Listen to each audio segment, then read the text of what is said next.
বাংলাদেশের ক্রীড়াঙ্গনে এক ঐতিহাসিক অধ্যায়ের সূচনা হয়েছে। খেলাধুলাকে কেবল শখ বা বিনোদন নয়, বরং একটি মর্যাদাপূর্ণ পেশা হিসেবে প্রতিষ্ঠিত করার লক্ষ্যে জাতীয় ক্রীড়াবিদদের বেতন কাঠামোর আওতায় এনে ক্রীড়া ভাতা ও ক্রীড়া কার্ড প্রদান কার্যক্রমের শুভ উদ্বোধন করেছেন প্রধানমন্ত্রী তারেক রহমান। সোমবার সকালে প্রধানমন্ত্রীর কার্যালয়ের শাপলা হলে আয়োজিত এক অনুষ্ঠানে তিনি এই যুগান্তকারী পদক্ষেপের ঘোষণা দেন। একই সাথে আন্তর্জাতিক পর্যায়ে সাফল্য অর্জনকারী 129 জন ক্রীড়াবিদকে মোট 2,44,00,000 টাকার বিশেষ সম্মাননা ও অর্থ পুরস্কার প্রদান করা হয়। অনুষ্ঠানে প্রধান অতিথির ভাষণে প্রধানমন্ত্রী তারেক রহমান বলেন, করব কাজ, গর্ব দেশ, সবার আগে বাংলাদেশ। এই অঙ্গীকার নিয়ে আমরা ক্রীড়াঙ্গনকে আমূল বদলে দিতে চাই। তিনি শহীদ রাষ্ট্রপতি জিয়াউর রহমানের দূরদর্শী ক্রীড়া দর্শনের কথা স্মরণ করে বলেন, আধুনিক ক্রীড়া কাঠামোর ভিত্তি তিনি স্থাপন করে দিয়েছিলেন। বর্তমান সরকার সেই ধারাকে আরো আধুনিকায়ন করে দেশের প্রতিটি জেলায় আন্তর্জাতিক মানের স্পোর্টস ভিলেজ এবং প্রতিটি ইউনিয়নে খেলার মাঠ তৈরি করার মহাপরিকল্পনা বাস্তবায়ন করছে।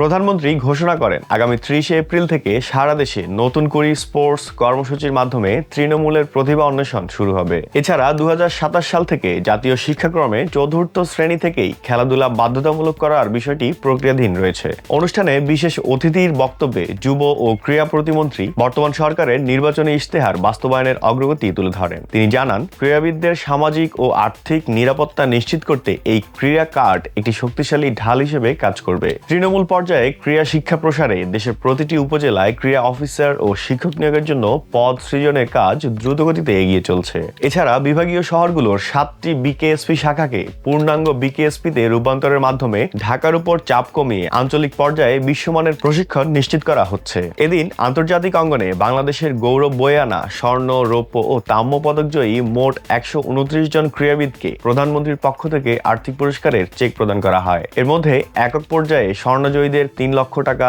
রৌপ্য পদক বিজয়ীদের 2 লাখ এবং ব্রোঞ্জ জয়ীদের 1 লাখ টাকা পুরস্কার দেওয়া হয়। এছাড়া দলগতভাবে বিজয়ীদের যথাক্রমে 2 লাখ, 1.5 লাখ ও 1 লাখ টাকা করে আর্থিক পুরস্কার দেওয়া হয়। ক্রীড়া ভাতার অংশ হিসেবে প্রত্যেককে মাসে 1 লাখ টাকা করে দেওয়ার ঘোষণাও দেওয়া হয়। বিশেষ চাহিদা সম্পন্ন ক্রীড়াবিদদেরও এই সম্মাননার আওতায় এনে সরকার অন্তর্ভুক্তিমূলক ক্রীড়া সংস্কৃতির নজির স্থাপন করেছে। প্রধানমন্ত্রী তার ভাষণে তরুণ ক্রীড়াবিদদের নতুন বাংলাদেশের সোনালী প্রহরের অগ্রদূত হিসেবে অভিহিত করেন। তিনি আশাবাদ ব্যক্ত করেন যে আধুনিক প্রশিক্ষণ, সরকারি আর্থিক নিরাপত্তা এবং একটি পূর্ণাঙ্গ ক্রীড়া শিল্প অর্থাৎ স্পোর্টস ইন্ডাস্ট্রি গড়ে তোলার মাধ্যমে বাংলাদেশ অদূর ভবিষ্যতে অলিম্পিক, এশিয়ান গেমস ও সাফ গেমসের মতো আসরগুলোতে বিশ্বজয়ের নতুন ইতিহাস লিখবে। অনুষ্ঠানে সরকারের ঊর্ধ্বতন সামরিক ও বেসামরিক কর্মকর্তাবৃন্দ, বিভিন্ন ক্রীড়া ফেডারেশনের নেতৃবৃন্দ এবং দেশ বরেণ্য ক্রীড়াবিদগণ উপস্থিত ছিলেন।